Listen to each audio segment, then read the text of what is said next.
كنت عازمة أختي وولادها عندي على الغدا، فلقيت ابنها بيقولي لا أنا مش هاكل بقى كل الأكل ده، أنا عايز أكلة ليا لوحدي معينة. فبقوله ليه مش هتاكل من الأكل ده ليه، خير مالك؟ راح قال لي مفيش حاجة، أنا بس بقيت نباتي. قلت له نباتي يعني إيه نباتي إن شاء الله؟ راح قال لي بقى نباتي ده يعني ما بياكلش ولا لحمة ولا حتى فراخ. قلت له يا ابني هو احنا ناقصين جنينه؟ هو احنا اصلا لايقينهم؟ ما ناكلهم ونقول الحمد لله وخلاص. لقيت اختي بترد عليا وبتقول لي انا مش عارفه اعمل معاه ايه، ده مجنني خالص. قلت لها هو الظاهر اتجنن او ممكن يكون شاف فيديو واتاثر بيه، ما هو برضه لسه مراهق.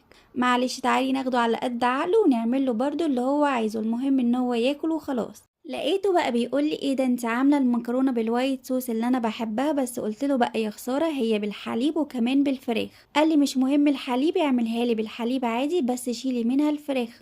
قلت له ازاي يعني، مش مفروض النباتي ده ما بيشربش الحليب بتاعنا العادي؟ قال لي لا انا بشرب الحليب عادي جدا وكمان باكل البيض. قلت له والله انت هتجننا.